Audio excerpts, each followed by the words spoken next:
तो गाइज स्वागत है आपका काइजू नंबर 8 के एक और काफी ज्यादा दमदार वीडियो में। तो अगर आपने इसके पिछले 4 पार्ट नहीं देखे तो अभी जाके देख लो। उन सभी वीडियो का लिंक मैंने डिस्क्रिप्शन और कमेंट बॉक्स में डाल दिया है। पिछले वीडियो में हमने देखा कि कैसे वो दूसरा काइजू इचिकावा और इहारू को बहुत ज्यादा तड़पाता है और आखिर में तो वो काइजू इचिकावा को मारने ही वाला होता है, पर उसी वक्त वहाँ पर काफका की एंट्री हो जाती है जो वहाँ पर इंटर करके उस काइजू को एक दमदार पंच मार देता है। अब इस वीडियो के स्टार्ट में ये पंच खाने के बाद ये काइजू सोचने लगता है कि अचानक से उसकी बॉडी हवा में कैसे उड़ने लग गई और अब साथ में उसका सर भी अलग हो चुका है। और यहाँ पर इचिकावा भी काफका को काइजू के रूप में देख लेता है और वो ये कहता है कि मैं नहीं चाहता था कि आप काइजू में ट्रांसफॉर्म हो जाए। अब इहारू भी इस चीज को देख लेता है और उसे भी कुछ समझ नहीं आ रहा था। अब ये काइजू कहता है अच्छा तो तुम हो काइजू नंबर 8। अब काफका इचिकावा को उठा के साइड में रख देता है और उसको कहता है कि अपने सूट की मदद लो और अपनी ब्लीडिंग को होने से रोक लो। लेकिन यहाँ काफका की बात पे इचिकावा कोई भी रिप्लाई नहीं देता है। इचिकावा यहाँ पे सोचता है कि मैं जानता हूँ काफका यहाँ पर काफी ज्यादा स्ट्रॉन्ग है, लेकिन यहाँ पर मुझे कुछ अच्छी फीलिंग नहीं आ रही। अब तभी यहाँ दूसरा काइजू काफका से कहता है तुम एक काइजू हो लेकिन तुम मेरे काम के बीच में आ रहे हो और ये बात मुझे बिल्कुल भी समझ नहीं आ रही है, लेकिन मैं इतना जरूर जानता हूँ कि तुम काफी ज्यादा स्ट्रॉन्ग हो। और अब इतना कहने के बाद वो अब काफका के ऊपर अटैक कर देता है जिससे काफका को काफी ज्यादा डैमेज पहुंचता है। और ये चीज देख के इचिकावा सोचता है आखिरकार उसने काफका सेनपाई को अटैक कैसे कर दिया। ये काइजू यहाँ पर काफका से कहता है कि मैं जानता हूँ तुम काफी ज्यादा स्ट्रॉन्ग हो, इसलिए मुझे तुम्हें मारने के लिए अपनी पूरी ताकत का इस्तेमाल करना होगा। इसके बाद ये काइजू अपने आप को अलग से फॉर्म में ट्रांसफॉर्म कर लेता है और इहारू इस चीज को देख के बोलता है इसका मतलब ये है कि अभी तक ये काइजू अपनी फुल पोटेंशियल में नहीं लड़ रहा था। और यहाँ पर काफका भी काफी ज्यादा गुस्से में आ जाता है क्योंकि उसको ये समझ आ जाती है कि इस चीज से काफी ज्यादा दर्द होता है। और यहाँ पर इहारू और इचिकावा भी इतनी देर से इस चीज को झेल रहे थे। अब जैसे ही वो काइजू काफका पर अटैक करता है यहाँ पर काफका की भी नई पावर अनलॉक हो जाती है और यहाँ काफका बहुत जोर से चिल्लाता है जिससे उस काइजू के सारे अटैक बेकार हो जाते हैं। और यहाँ पर ये चीज देखकर इहारू, इचिकावा और वो काइजू ये तीनों ही शॉक हो जाते हैं। जिसके बाद काफका पलक झपकते ही उस काइजू के सामने पहुंच जाता है और एक के बाद एक रैपिड पंच करने लगता है। और यहाँ पर काफका के अटैक से इस काइजू को काफी ज्यादा डैमेज होता है और यहाँ ये सोच रहा होता है कि जैसे मुझे मौका मिलेगा मैं अपने आप को दोबारा से रीजनरेट कर लूंगा, लेकिन काफका यहाँ पर उसको ये चीज करने का चांस ही नहीं देता और यहाँ काफका के पंचेस रुकने का नाम ही नहीं ले रहे थे। जिसके बाद ये काइजू सोचने पर मजबूर हो जाता है कि आखिरकार ये ऐसा कैसे कर रहा है जिससे मैं इसकी अटैक को झेल भी नहीं पा रहा हूँ। शायद अभी यहाँ से पीछे हटने में ही भलाई है, लेकिन ये बंदा मुझे यहाँ पे पीछे भी हटने नहीं दे रहा है। और अब तभी यहाँ पे काफका उस काइजू से कहता है मैं जानता हूँ कि तुम्हारा कोर तुम्हारे पेट में है। और ये कहने के बाद काफका उसके पेट में एक खतरनाक अटैक कर देता है और अब इस वाले अटैक से ये काइजू काफी ज्यादा दूर जाके गिरता है। और जब ये काइजू जाके गिरता है हमें पता लगता है कि इस काइजू का कोर यहाँ पे एक्सपोज हो चुका है। और तभी बहुत ही ज्यादा स्पीड में काफका यहाँ पर आ जाता है और काफका उस काइजू को मारने ही वाला होता है, लेकिन तभी वो यहाँ पे नोटिस करता है कि उसके एक साइड में यहाँ पर डिफेंस फोर्स वाले खड़े।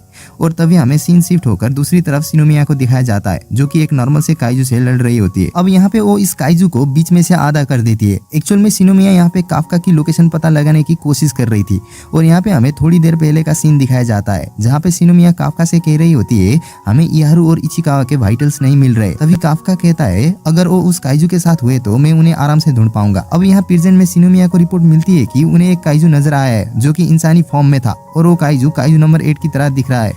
अब फिर से हमें दोबारा से काफका को दिखाया जाता है जो कि डिफेंस फोर्स को देखकर यहाँ पर काफी ज्यादा डिस्ट्रैक्ट हो चुका था और वो जो दूसरा काइजू है उसे इसी वजह से यहाँ से भागने का चांस मिल गया है। और भागते हुए ये काइजू काफका से कहता है कि मैं समझ चुका हूँ कि तुम काम कैसे करते हो। और अब ये कहने के बाद वो काइजू डिफेंस फोर्स वालों के ऊपर अटैक कर देता है, लेकिन यहाँ पे काफका बीच में आके उनको बचा लेता है। और ये देखने के बाद ये काइजू काफका से कहता है तुम एक काइजू होकर भी इंसानों की तरह रिएक्ट कर रहे हो, तो ठीक है मैं तुमसे जल्दी मिलूंगा, फिलहाल के लिए मेरे यहाँ से जाने का टाइम हो गया है। और ये कहने के बाद यहाँ से वो काइजू गायब हो जाता है और काफका भी यहाँ से अपनी पावर का यूज करके गायब हो जाता है। और काफका यहाँ पे सोच रहा होता है कि वो काइजू उसके हाथ से निकल चुका है, लेकिन वो यहाँ पे जिस काम के लिए आया था वो काम यहाँ पे पूरा हो चुका है। तभी यहाँ पर काफका छुपकर एक सुनसान सी जगह पर पहुंच जाता है और काफका को ऐसा लग रहा होता है कि उसे किसी ने भी नहीं देखा, लेकिन तभी उसके पीछे वाइस कैप्टन होशिना आ जाता है। अब होशिना यहाँ पे काइजू नंबर 8 से कहता है तो फाइनली तुम मुझे यहाँ पे मिल ही गए।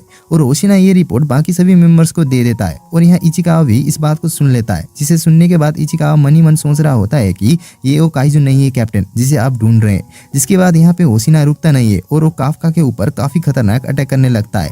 लेकिन काफका यहाँ पे उसके अटैक्स को डॉज कर लेता है, जहाँ पर काफका को याद आता है कि होशिना ने उसे कहा था बात अगर छोटे या मीडियम साइज की काइजू को मारने की हो तो यहाँ पर होशिना मीना से भी बेटर है। और काफका यहाँ पे समझ जाता है कि कैप्टन होशिना उस टाइम मजाक नहीं कर रहे थे।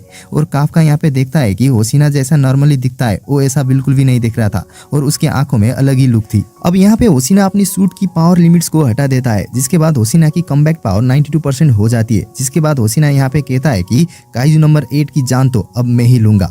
अब काफका भी यहाँ पर होशिना से लड़ने के लिए तैयार होने लगता है, लेकिन इसी समय काफका मन ही मन सोचता है कि मैं वाइस कैप्टन को नहीं मार सकता। अगर मैंने एक भी पंच मारा तो फिर मुझे नहीं पता कि उनके साथ क्या होगा, पर आखिरकार मैं इस लड़ाई में बचूं कैसे। अब इसी वक्त होशिना काफका पे अटैक कर देता है, जिससे काफका के शरीर से खून बहने लगता है। जिसके बाद काफका यहाँ पे सोचने लगता है कि अगर मैं यहाँ पे नहीं लड़ा तो मैं मर जाऊंगा। जिसके बाद काफका होशिना का अगला अटैक भी डॉज कर लेता है, लेकिन फिर इसके बाद होशिना काफी जल्दी काफका के पास आकर उसको अटैक करने लगता है। पर यहाँ पर काफका अभी भी उन अटैक को डॉज ही कर रहा था। यहाँ पर ऐसा करते करते अचानक होशिना एक पावरफुल अटैक कर देता है, जिसकी वजह से काफका का कोर वहीं पर एक्सपोज हो जाता है। पर यहाँ पर काफका आखिर में अपने शरीर को रीजनरेट कर लेता है, लेकिन यहाँ पे उसकी काफी एनर्जी खर्च हो जाती है। अब यहाँ पे होशिना काफका पे अटैक करते हुए सोच रहा होता है कि आखिर यहाँ पे क्या चल रहा है। मैं यहाँ पर सीरियसली फाइट कर रहा हूँ, पर ये हर वक्त मेरे अटैक को डज करने में लगा हुआ है और डज करने में बार बार सक्सेसफुल भी हो रहा है। पक्का इसका मैग्नीट्यूड 42.8 से भी काफी ज्यादा होगा, यानी ये एक दाई काइजू है। अब होशिना फिर से अपनी सूट की पावर को इकट्ठा करने लगता है और यहाँ वो काफका पर हमला कर देता है, पर यहाँ काफका भी उसके हमले से बच जाता है। यहाँ पर होशिना अपनी स्लाइसिंग अटैक करके काफका की एक टांग काटने में भी सफल हो जाता है।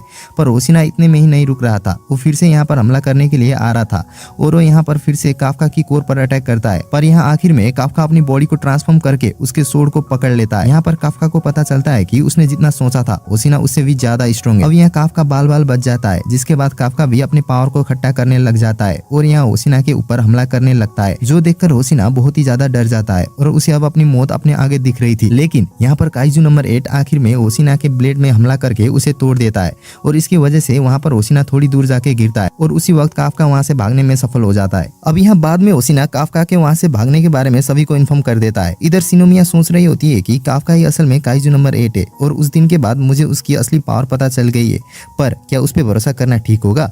तभी वहाँ पर काफका वापस आ जाता है, जिसे देखकर शिनोमिया खुश हो जाती है। यहाँ पर शिनोमिया को देखकर काफका उसे कहता है मुझे माफ करना, लगता है मैंने तुम्हें ज्यादा ही टेंशन में डाल दिया, तुम मेरे बारे में चिंता कर रही थी ना। पर इस बात को शिनोमिया मना कर देती है। अब यहाँ कमजोर काफका को बाद में शिनोमिया संभालती है। यहाँ पर काफका शिनोमिया से माफी मांगता है क्योंकि वो उस काइजू को नहीं मार पाया, पर यहाँ शिनोमिया उसके बारे में चिंता न करने को कहती है। अब यहाँ पर काफका इचिकावा और इहारू को देखने के लिए दौड़ने लगता है, लेकिन शिनोमिया उसे पीछे से पकड़ कर कहती है कि तुम वहाँ जाकर भी क्या ही कर लोगे, तुम भी तो इंजर्ड हो ना, तुम उन दोनों की चिंता मत करो। वैसे भी डिफेंस फोर्स वालों ने काइजू रीजनरेशन की टेक्निक यूज करना स्टार्ट कर दिया है। और यही शिनोमिया कहती है एक सेकेंड, मुझे पहले ये बताओ कि क्या तुम्हारा दिमाग खराब हो गया है। तुम्हें अब सिर्फ ऑफिसर ने नहीं बल्कि वाइस कैप्टन ने भी देख लिया है, अब वो किसी न किसी तरीके से तुम्हारे राज जान लेंगे। अब इसके बाद हम होशिना और मीना को देखते हैं, जहाँ पर होशिना कहता है कि मैंने उस काइजू को जाने दिया, जिस बात पर मुझे बहुत शर्म आ रही है। जिसे सुनने के बाद मीना अपनी फोन निकाल लेती है और कहती है कि मुझे इसकी फोटो लेनी चाहिए। अब यहाँ पे होशिना कहता है कि काइजू नंबर 8 एक दाई काइजू है, जिसका मतलब उसे मारना काफी ज्यादा मुश्किल होने वाली है। लेकिन काइजू नंबर 8 से लड़ते वक्त मुझे ऐसा लगा ही नहीं कि मैं किसी काइजू से लड़ रहा हूँ, बल्कि मुझे वो एक इंसान जैसा लग रहा था। और यहाँ पर होशिना अपने मन में एक बात बार बार सोच रहा होता है कि आखिर उस काइजू ने उस पर हमला ना करके उसके ब्लेड पर हमला क्यों किया। काइजू नंबर 8 के पास काफी अच्छा मौका था, वो मुझे वहीं पर मार सकता था, पर उसने ऐसा नहीं किया। वहीं पर मीना कहती है कि चाहे काइजू नंबर 8 कितना भी ज्यादा स्ट्रॉन्ग क्यों ना हो, काइजू को मारना हमारा काम है। अब यहाँ इचिकावा की टीम का लीडर मीना और होशिना को कांटेक्ट करके कहता है कि जिस काइजू ने उन दोनों पर हमला किया था वो पहले एक इंसान था, जो बाद में ट्रांसफॉर्म होकर एक काइजू बन गया। अब बाद में डिफेंस फोर्स ये दूसरे वाले काइजू को काइजू नंबर 9 नाम दे देते हैं। अब हम दूसरे सीन में उसी काइजू नंबर 9 को इंसानी फॉर्म में देखते हैं, जो कि वहीं पर एक इंसान की कार को रोक लेता है और उसी इंसान को वहीं पर मार के काइजू नंबर 9 उस इंसान की बॉडी में घुस जाता है। जिसके बाद अब काइजू नंबर 9 को नया शरीर मिल चुका था और वो वही कार लेके वहां से चला जाता है। अब दूसरे दिन हम हॉस्पिटल में इचिकावा को देखते हैं, जो अपने सामने काफका और शिनोमिया को देखता है। इसके बाद काफका कहता है कि आखिरकार तुम उठ ही गए पार्टनर। अब यहाँ इचिकावा काफका से माफी मांगता है और अपने आप को बचाने के लिए शुक्रिया कहता है। पर ये सुनने के बाद काफका इचिकावा के सर पर मारता है और उसे कहता है शुक्रिया तो मुझे तुम्हें कहना चाहिए। लेकिन उसी समय काफका और शिनोमिया शॉक हो जाते हैं, क्योंकि वहीं साइड पर पर्दे के दूसरी तरफ इहारू का भी बेड था, जो इचिकावा को पूछता है कि आखिरकार तुम इस बुड्ढे को शुक्रिया क्यों कर रहे हो यार, तुम्हारी जान तो काइजू नंबर 8 ने बचाई थी ना। और यहाँ पर इयारू को देखने के बाद तो इचिकावा भी चौंक जाता है और यहाँ पर बात को संभालने के लिए शिनोमिया बताती है कि नहीं असल में काफका ने उस बड़े वाले होंजू की कोर को ढूंढने में मदद की थी, तो यही बात हो रही है। अब ये बात में इयारू भी एग्री कर लेता है और काफका को शुक्रिया करता है। यहीं पर अब इयारू काइजू नंबर 8 की तारीफ करते हुए कहता है कि काइजू नंबर 8 काफी ज्यादा पावरफुल है और एक्चुअल में वो तो काफी ज्यादा कूल भी है यार। ये बात सुन के काफका यहाँ पर खुश हो रहा था, पर यहाँ शिनोमिया उसे कहती है कि तुम इतना ज्यादा क्यों खुश हो रहे हो, अपने फेस के एक्सप्रेशन को कंट्रोल करो। अब हम देखते हैं कि कुछ दिन बाद इयारू और इचिकावा ठीक होने की पार्टी रखी जाती है और यहाँ पे ये रेस्टोरेंट के शेफ सबसे महंगी क्वालिटी की मीट सर्व करते हैं। यहाँ इस टेस्टी मीट को देखने के बाद इन तीनों को तो यकीन ही नहीं हो रहा था। अब यहाँ पे ये शेफ और उनके स्टाफ हारुइची को कहते हैं कि हम आपके लिए कुछ भी कर सकते हैं मास्टर हारुइची। जिसे सुनने के बाद सब लोग चौंक जाते हैं और हमें पता लगता है कि ये पार्टी हारुइची ने ऑर्गेनाइज की थी, क्योंकि काफका ने उसे ही ये पार्टी ऑर्गेनाइज करने का जिम्मा दिया था और क्योंकि हारुइची की फैमिली काफी ज्यादा मालदार थी तो उसी ने ही ये बड़ी पार्टी रखी थी। अब इसके बाद यहाँ पे वाइस कैप्टन ओशिना आ जाता है जो इनकी फर्स्ट मिशन की सक्सेस में सभी को कांग्रेचुलेट करता है। अब यहाँ इचिकावा नोटिस करता है कि सभी लोग उसी मिशन के डिटेल्स एक आपस में डिस्कस कर रहे थे। ये देखकर इचिकावा हैरान हो जाता है, जिसे देखकर ओशिना कहता है कि आखिरकार तुमने ये नोटिस कर ही लिया। पर बाद में यही लोग यहाँ पर सारे ऑफिसर्स एक दूसरे से लड़ने लग गए थे। यहाँ पर काफका आओई को आर्म रेसलिंग के लिए चैलेंज कर देता है और बाकी सब लोग भी आपस में लड़ रहे थे और ये देखने के बाद वाइस कैप्टन होशिना फिर से हंसने लग जाते हैं। अब यहाँ हारुइची उसी सेफ से बाहर आकर बात करता है और हमें पता चलता है कि कुछ टाइम से हारुइची ने अपने फादर से बात नहीं की है, लेकिन वो यहाँ उस सेफ का शुक्रिया अदा करता है। यहाँ वही सभी बातों को सुन रहा था, पर बाद में वो हारुइची को बिना कुछ कहे ही बाथरूम की तरफ चला जाता है, जिसे देखकर हारुइची सोचता है कि क्या आओई ने सब कुछ सुना होगा क्या, पर कोई नहीं, शायद वो मेरी पर्सनल मामले में इंटरफेयर नहीं करेगा। अब यहाँ इधर पार्टी के बीच में ओशिना खड़ा हो जाता है और यहाँ कहता है कि काफका इबिनो, तुम्हारी वजह से हमने मिशन में बहुत सारे लोगों की जान बचाई है, तो इसलिए हमने आज अभी से तुम्हें फुल टाइम ऑफिसर बनाने का डिसाइड किया है, तो इसलिए डिफेंस फोर्स के 3rd डिवीजन में तुम्हारा स्वागत है। अब ये बात सुन के सभी लोग खुश हो जाते और वहीं पर चिल्लाने लगते और काफका को वहीं पर उठाकर चीयर करने लगते। ये देखकर यहाँ पर सभी लोग खुश थे और यहाँ आओई हारुइची से कहता है कि मैं यहाँ से किसी को भी खोना नहीं चाहता। अब हमें अगले दिन दिखाया जाता है जहाँ हम काफका और मीना को देखते हैं। यहाँ मीना कहती है कि काफका इबिनो, तुम आज से एक कैडेट नहीं बल्कि फुल फ्लेज ऑफिसर हो, जिसके बाद काफका वहाँ से जाने लगता है। पर इसी वक्त मीना उसे कहती है कि तुम इतना भी ज्यादा एक्साइटेड मत होना, तुम्हें मेरे साथ खड़े होने के लिए काफी आगे बढ़ना बाकी है। जो सुनकर काफका मीना को देखते हुए कहता है कि तुम बस देखती जाओ मीना, मैं उस काबिल जरूर बनूंगा। ये सुनने के बाद मीना स्माइल करती है और काफका से कहती है तुम्हें अपने सीनियर से रेस्पेक्ट देकर बात करनी चाहिए, इसलिए तुम्हें यहीं पर 50 पुशअप्स करने पड़ेंगे। जिसके बाद मीना काफका को बताती है कि तुम्हें डिफेंस फोर्स में वाइस कैप्टन होशिना ने चुना था और उसी ने तुम्हें फुल टाइम ऑफिसर बनाने का डिसाइड किया है, तो तुम उनको निराश मत करना। अब इसके बाद हमें रात का सीन दिखाया जाता है जहाँ पर काफका काइजू के बारे में पढ़ाई कर रहा होता है। इसके बाद यहाँ पर काफका कमरा बंद करके सोने के लिए रूम की तरफ जाने लगता है, लेकिन यहाँ वो देखता है कि ट्रेनिंग रूम का दरवाजा अभी भी खुला था। इसलिए काफका वो रूम में जाकर देखता है और कह रहा था कि आखिर ये रूम को बंद करना कौन भूल गया होगा। लेकिन यहाँ उस रूम के अंदर देखकर काफका चौंक जाता है, क्योंकि वो अपने सामने ओशिना को प्रैक्टिस करते हुए देख लेता है। और उससे भी बड़ी बात ये थी कि ये कोई आम प्रैक्टिस नहीं है, ओशिना यहाँ असलियत में काइजू नंबर 8 से हुई बैटल को रिक्रिएट कर रहा था। अब यहाँ ओशिना रुक जाता है और काफका से पूछता है आखिरकार तुम इतनी रात को यहाँ पर क्या कर रहे हो।